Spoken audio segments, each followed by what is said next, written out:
Hello dear students, myself Vishal Prajapat. मैं हूं आप लोगों का फिजिक्स जेई एडवांस मेंटर। तो यहाँ एक एडवांस के ही लेवल का हमने एक बहुत ही शानदार सा क्वेश्चन सिलेक्ट किया है डिस्कस करने के लिए आज इस सेशन में। तो ये क्वेश्चन है रोटेशन टॉपिक से, जो कि काफ़ी थोड़ा सा डिफिकल्ट लेवल का टॉपिक रहता है, बच्चों के लिए काफ़ी प्रॉब्लम क्रिएट करता है। तो बहुत एक शानदार प्रॉब्लम है। इसमें हम कुछ की कॉन्सेप्ट समझेंगे कि कहाँ बच्चा कॉन्सेप्ट को एप्लीकेशन करने में, अप्लाई करने में गलती कर देता है, कहाँ कहाँ प्रॉब्लम्स आती है। तो देखिए ज़रा प्रॉब्लम की सिचुएशन को अंडरस्टैंड करते हैं क्या चीज़ है। एक रॉड यहाँ पर हमें दे रखी है, एक रॉड है जिसको हमने दो स्ट्रिंग से इस तरह से अनइक्वल लेंथ की स्ट्रिंग है। स्ट्रिंग जैसे हम मैकेनिक्स में लेके चलते हैं इनएक्सटेंसिबल है, मतलब लेंथ बढ़ेगी नहीं, ठीक है। अनइक्वल लेंथ की स्ट्रिंग है और इस तरह से इंक्लाइन पोजीशन में हॉरिजॉन्टल से 30 डिग्री के एंगल पे हमने इसको इक्विलिब्रियम में इस तरह से हेल्ड कर रखा है, ठीक है। अब यहाँ सिचुएशन ये है कि जैसे ही हम स्ट्रिंग को कट करेंगे तो जस्ट आफ्टर द कटिंग, मतलब immediately after the cutting, cut करते से ही हमें बताना है कुछ कुछ चीज़ें, जैसे सेंटर ऑफ मास का एक्सेलरेशन हमें इसका निकालना है, एंगुलर एक्सेलरेशन रॉड का निकालना, और इस वाले थ्रेड में, क्योंकि ये तो बचा है ना, इसको कट किया, इस वाले थ्रेड में टेंशन बताना है immediately after cutting the string, ये वाली स्ट्रिंग कट करने के बाद। अब देखिए कैसे हम इसे प्रोसीड करेंगे। तो ये स्ट्रिंग अगर हम कट कर देते, ये थ्रेड अगर कट कर दे तो होगा क्या, देखिए ये समझ में आ रही सिचुएशन सिंपल सी है कि भैया ऐसे आपने वर्टिकली हैंग कर रखा था इंक्लाइन पोजीशन में, वर्टिकल प्लेन में, और जैसे ही स्ट्रिंग कट करेंगे तो ये रॉड जो है फ्री हो जाएगी, इस तरह से रोटेट होना शुरू होगी उस स्ट्रिंग के अबाउट, ठीक है। चलिए, तो अब यहाँ पर कौन कौन से फोर्सेस इस सिचुएशन में लग रहे हैं उसको अगर हम जरा समझे तो एक तो देखिए यहाँ पर ये mg जो है ग्रेविटी का फोर्स है ना, mg सेंटर ऑफ मास पे काम करेगा, और इस स्ट्रिंग में कट करने के तुरंत बाद जो टेंशन है उसको हम T मान लेते हैं सपोज। अच्छा, रॉड की लेंथ हम L ले लेते हैं, L लेंथ की सपोज रॉड है, ये पूरी आपकी L लेंथ है, ठीक है। अब यहाँ कौन कौन सी इक्वेशंस बनेगी, तो देखिए एक तो फोर्स इक्वेशन हम बनाएंगे और एक बनेगी टॉर्क इक्वेशन, ठीक है। तो पहले फोर्स बना लेते हैं, फिर टॉर्क में ही प्रॉब्लम होती है बच्चों को, टॉर्क फिर हम देखेंगे, पहले फोर्स इक्वेशन देखें अगर। तो देखिए ये चीज तो सिंपल से समझ में आ रही है कि जैसे ही आप इसको थ्रेड को कट करेंगे, कट करते से ही रॉड ऐसे रोटेट होना शुरू होगी, तो जो सेंटर ऑफ मास है रॉड का वो नीचे की तरफ जाएगा, है ना। तो मतलब नेट जो फोर्स है वो डाउनवर्ड डायरेक्शन में होगा, क्योंकि एक्सेलरेशन नीचे की तरफ है, डाउनवर्ड है। Okay, so we have mg minus T, ये नेट डाउनवर्ड फोर्स हमारे पास है, mg डाउनवर्ड डायरेक्शन में, टी ऊपर, so net downward force is mg minus T, that is equal to mass into acceleration of centre of mass. Okay, अच्छा अब ये तो हो गई force equation, this is our first equation. Now we are proceeding towards the second one, which is torque equation. अब torque equation को अगर हम देखें तो यहाँ पे बच्चा बड़ी प्रॉब्लम क्रिएट करता है। यहाँ पर इसी को हमें समझना है, ये कॉन्सेप्ट जो है यही, इसी को क्लियर करने के लिए इस क्वेश्चन को हम डिस्कस कर रहे हैं। देखिए यहाँ पे जो टॉर्क इक्वेशन की हमें बात पता है कि यार किन किन पॉइंट्स के अबाउट लगाई जाती है, तो एक तो सेंटर ऑफ मास के अबाउट आप लगा सकते हो, उसके अलावा आप लगा सकते हो आई सेंटर के अबाउट या किसी फिक्स पॉइंट के अबाउट। अब यहाँ बच्चा क्या गड़बड़ी करता है इस प्रॉब्लम में कि ये देखने में ऐसा दिख रहा है कि स्ट्रिंग देखिए यहाँ फिक्स तो है, बिल्कुल फिक्स है ना, तो ये जो पॉइंट यहाँ स्ट्रिंग से अटैच्ड है, तो ये देखने में ऐसा लगता है कि रेस्ट में है, और बच्चा इसी पॉइंट के अबाउट टॉर्क इक्वेशन लगा के वो प्रॉब्लम गलत हो जाती है, गड़बड़ी हो जाती है ना, कि यहाँ इस पॉइंट के अबाउट टॉर्क इक्वेशन लगा देंगे अगर तो सिचुएशन गलत होगी। अब क्यों गलत होगी, क्या गलती है, क्यों ये पॉइंट के अबाउट नहीं लगा सकते, तो ऐसा देखने में लग रहा है क्योंकि ये स्ट्रिंग आपकी यहाँ कनेक्टेड है, तो ये फिक्स सपोर्ट है, और इस पॉइंट से डायरेक्टली कनेक्टेड है, तो ऐसा लग रहा है कि भैया ये पॉइंट जो है, इस पॉइंट को अगर मैं पी पॉइंट कह लूँ तो ये पी पॉइंट आपका रेस्ट में है कट करते से, बट रेस्ट में नहीं है। अच्छा, क्यों रेस्ट में नहीं है, क्या एक्सेलरेशन है इसका, तो देखिए इसमें अगर हम ध्यान से देखें तो जैसे ही अगर आप इसको थ्रेड को कट करोगे, स्ट्रिंग को कट करोगे, तो कट करते से ही जैसे ही रॉड फ्री होकर रोटेट होना शुरू होगी, तो ये थ्रेड हालांकि वर्टिकल पोजीशन में तो कहीं जाएगा नहीं, लेकिन थोड़ा सा ये हॉरिजॉन्टल डायरेक्शन में डिफ्लेक्ट होगा, है ना, क्योंकि यहाँ से जैसे ये फ्री होगा तो थोड़ा सा इस तरफ, है ना, एक जर्क सा, एक झटका सा लगेगा, तो ये इस डायरेक्शन में डिफ्लेक्ट होना शुरू होगा। अभी डिफ्लेक्ट होगा नहीं, जैसे इमीडिएटली कट करेंगे तो डिफ्लेक्शन शुरू होने की कगार पे है, मतलब पी पॉइंट का हॉरिजॉन्टल में एक एक्सेलरेशन है, पी पॉइंट हॉरिजॉन्टल में मूव करना शुरू करेगा, ठीक है। अच्छा, अब पी पॉइंट के अबाउट तो नहीं लगा सकते, फिर किसके अबाउट लगाए, तो पी पॉइंट के अबाउट नहीं लगेगा, तो फिर एक ही ऑप्शन बचता हमारे पास, सेंटर ऑफ मास के अबाउट हम लगाएंगे। तो चलिए सेंटर ऑफ मास के अबाउट लगाते हैं। अब सेंटर ऑफ मास के अबाउट अगर हम लगाते हैं, देखिए तो ये लेंथ पूरी रॉड की एल हमने कंसीडर की है, तो ये सेंटर ऑफ मास से इस पॉइंट की डिस्टेंस हुई L/2। तो L/2 का ये जो कंपोनेंट हुआ सेंटर ऑफ मास से इस टेंशन फोर्स की परपेंडिकुलर डिस्टेंस, ये हो गई आपकी L/2 cos 30 डिग्री। ठीक है, चलिए अब टॉर्क इक्वेशन अगर मैं लिखता हूँ सेंटर ऑफ मास के अबाउट, तो इस फोर्स का देखिए टॉर्क जो आएगा सेंटर ऑफ मास के अबाउट इस सेंस में आएगा, तो रॉड इस सेंस में घूमना शुरू करेगी, मतलब अल्फा ऐसे आने वाला है। अब टॉर्क अगर हम देखें तो T into force into perpendicular distance L/2 cos 30 degree. ठीक है, ये टॉर्क हुआ। mg का देखिए कोई टॉर्क आने नहीं वाला, क्योंकि mg सेंटर ऑफ मास पे ही लग रहा है, तो परपेंडिकुलर डिस्टेंस है नहीं, तो टॉर्क 0 हुआ। ये टॉर्क हुआ, और ये टॉर्क होगा हमारा आई अल्फा के। अब आई भी हम सेंटर ऑफ मास के अबाउट ही लेंगे, जिस पॉइंट के अबाउट आपने टॉर्क इक्वेशन लगाई है उसी पॉइंट के अबाउट आपको मोमेंट ऑफ इनर्शिया लिखना है ना, इस बात को ध्यान रखें।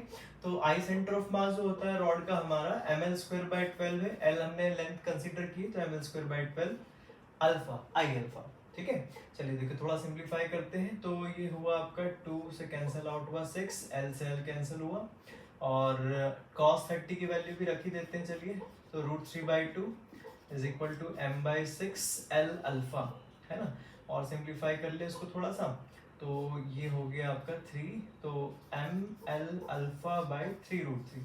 तो ये हमारे पास एक दूसरी इक्वेशन निकल के आई, टेंशन और अल्फा में रिलेशन। अब यहाँ एक और जो मिस्टेक होती है, देखिए दो इक्वेशन हम निकाल चुके हैं अभी तक, अब एक और गलती जो बच्चा करता है वो ये है कि यहाँ पर दो इक्वेशन आ चुकी है, वेरिएबल 3 है, तो बच्चा कंस्टेंट रिलेशन जब लगाता है तो यहाँ गड़बड़ी ये होती है कि वो एसीएम को एल अल्फा के इक्वल ले लेता है ना। जैसे रोलिंग में हम लेते हैं, जब ग्राउंड पे रोलिंग हो रही होती है तो वहां पर जो ग्राउंड वाला पॉइंट ऑफ कॉन्टेक्ट है वो मूव नहीं करता, वो रेस्ट में रहता है, इसलिए ACM is equal to R alpha लेते हैं, पर वो उसी पर्टिकुलर सिचुएशन के लिए एप्लीकेबल है, हर जगह आप ये नहीं लगा सकते हैं ना, इस बात को ध्यान रखिए। तो बच्चा यही गलती कर देता है और फिर यहाँ से इसका आंसर गलत हो जाएगा। तो फिर अब ये दो ही इक्वेशन है, वेरिएबल वी हैव 3, सही ACM है, अल्फा है और टेंशन है, तो तीसरी इक्वेशन कहाँ से मिलेगी, तीसरा रिलेशन कहाँ से मिलेगा, तो वो मिलेगा हमें कंस्टेंट रिलेशन से। ठीक है, तो अब कंस्टेंट क्या है, ये भी एक बड़ी मिस्ट्री है इसमें। कंस्टेंट की बात करें तो देखिए ये रॉड है, ठीक, और इस पी पॉइंट की अगर मैं आपसे बात करूं, जैसा अभी हमने स्टार्टिंग में ही प्रॉब्लम में डिस्कस किया कि भाई हम पी पॉइंट के अबाउट नहीं लगा पाएंगे टॉर्क इक्वेशन, क्यों नहीं लगा पाएंगे, क्योंकि वो रेस्ट में नहीं है ना, हॉरिजॉन्टली मूव कर रहा है। अब हॉरिजॉन्टली तो मूव कर रहा है पर वर्टिकली मूव नहीं कर रहा है, क्योंकि जैसे आपने थ्रेड को कट किया तो हुआ क्या कि पी पॉइंट, जैसे थ्रेड इधर डिफ्लेक्ट होना शुरू होगा इस तरफ, ठीक है, थ्रेड इस तरफ डिफ्लेक्ट होना शुरू होगा, एक्सेलरेशन हॉरिजॉन्टल में होगा पर वर्टिकल में नहीं होगा। जैसे आपने कट किया है उस मोमेंट पे तो स्ट्रिंग वर्टिकल ही रहेगी, डिफ्लेक्ट नहीं होगी, अभी होना शुरू हो रही है। आपसे क्वेश्चन में क्या पूछा है, इमीडिएटली आफ्टर द कटिंग, तो कट करते से ही डिफ्लेक्ट होना शुरू होगी, मतलब पी पॉइंट उधर हॉरिजॉन्टल में एक्सेलरेट करना शुरू करेगा पर वर्टिकल में नहीं करेगा।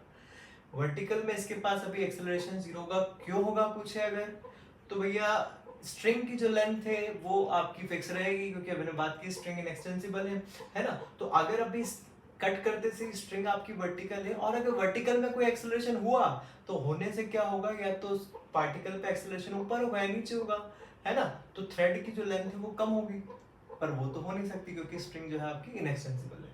तो इसका मतलब ये है कि पी पॉइंट का जो एब्सोल्यूट एक्सेलरेशन है वो सिर्फ हॉरिजॉन्टल में ही होगा। अब एक्सेलरेशन है क्या, है ना, तो उसकी हम बात करें तो देखिए अब यहाँ हम देखिए सेंटर ऑफ मास की फ्रेम से तो पूरी रॉड जो है आपकी ऐसी एंगुलर एक्सेलरेशन अल्फा से घूम रही है, तो हर पॉइंट का जो एक्सेलरेशन है वो रेडियल डिस्टेंस के अकॉर्डिंग आर अल्फा होगा।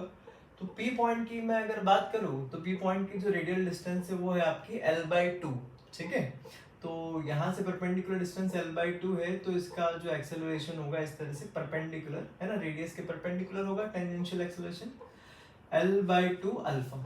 ये तो हुआ सेंटर ऑफ मास के रिलेटिव में, है ना, ये एक्सेलरेशन है आपका पी पॉइंट का with respect to centre of मास।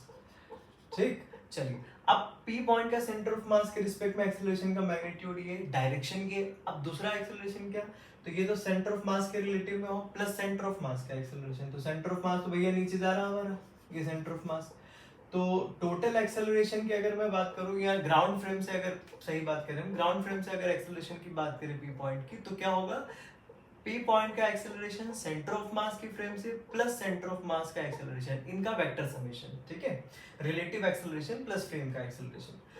तो ये तो हुआ सेंटर ऑफ मास के रिलेटिव में, सेंटर ऑफ मास का, तो इन दोनों का जो वेक्टर समेशन है वही होगा पी पॉइंट का एब्सोल्यूट एक्सेलरेशन। और जैसा अभी हमने यहाँ डिस्कस किया कि भाई पी पॉइंट आपका जो है हॉरिजॉन्टल में तो मूव करना शुरू करेगा लेकिन वर्टिकल में नहीं चलेगा, वर्टिकल में एक्सेलरेशन जीरो होगा तो इसका वर्टिकल कंपोनेंट जीरो होने वाला है, इस वेक्टर समेशन का वर्टिकल कोई कंपोनेंट नहीं आएगा। चलिए ठीक है, तो यहाँ पर ये एंगल आपका 30 डिग्री है, ठीक।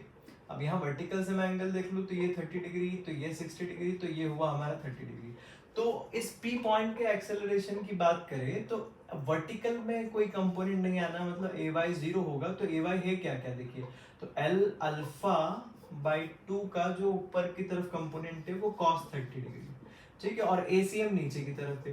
तो ये दोनों एक्सेलरेशन आपके इक्वल होंगे, ACM is equal to L alpha cos 30/2, ठीक है। तो ये एसीएम इज इक्वल टू, देखिए कॉस 30 की वैल्यू अगर मैं पुट करूं तो एल अल्फा √3 और एक 2 ऑलरेडी है पहले से, तो √3/2। तो ये तीसरी इक्वेशन हमारे पास आई कंस्टेंट रिलेशन निकलकर, ACM is equal to √3 L alpha by 4, ना कि ACM is equal to L alpha, ठीक है। तो यहाँ गड़बड़ी हो जाती है, इस बात को ध्यान रखें। चलिए अब बस तीन इक्वेशन, तीन वेरिएबल है, सिंपलीफाई कर लेते हैं। तो यहाँ से देखिए टेंशन को अगर मैं एसीएम के टर्म्स में ही लिख लूँ अगर, तो टेंशन है मेरा m/3√3 एल अल्फा। अच्छा, एल अल्फा की वैल्यू यहाँ से पुट करें अगर एसीएम के टर्म्स में, तो 4 ACM बाई √3, ये एल अल्फा की वैल्यू हमने यहाँ सब्स्टिट्यूट की। तो देखिए सिंपलीफाई करके क्या आ रहा है, ये हो गया 3 तो 4/9 MACM। ये हमारे पास टेंशन और सेंटर ऑफ मास के एक्सेलरेशन में रिलेशन आया। अब इसको यहाँ सब्स्टिट्यूट कर दे, देखिए तो mg माइनस टेंशन है 4/9 times of MACM is equal to MACM।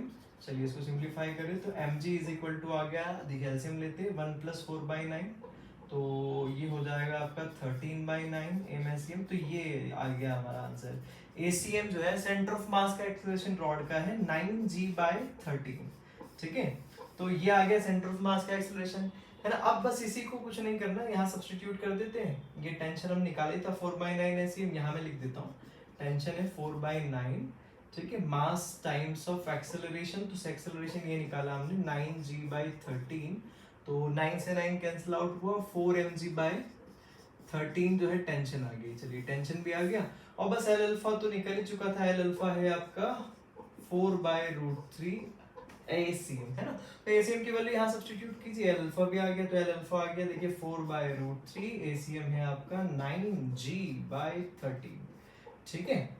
चलिए तो ये आ गया आपका यहाँ से अल्फा 30 नहीं, कुछ कैंसिल आउट नहीं हो रहा, 36g/13√3 अल्फा, सॉरी एल, ठीक है। तो ये हमारा आ गया एंगुलर एक्सेलरेशन, सेंटर ऑफ मास का एक्सेलरेशन, टेंशन और अल्फा, ये तीनों चीजें हमने इवेल्युएट कर ली, ठीक है। तो देखिए काफी शानदार प्रॉब्लम था, बहुत ही बढ़िया कॉन्सेप्चुअल प्रॉब्लम था, काफी सारे कॉन्सेप्ट हमारे इसमें कवर हुए, क्लियर हुए।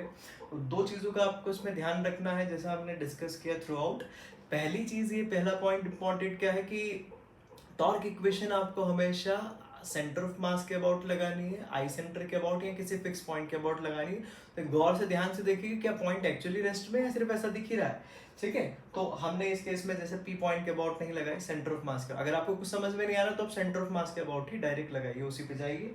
और दूसरा कि भैया एसीएम कभी आपका एल अल्फा आर अल्फा के इक्वल नहीं होगा, आपको सिचुएशन के according constant relation find out करना होगा।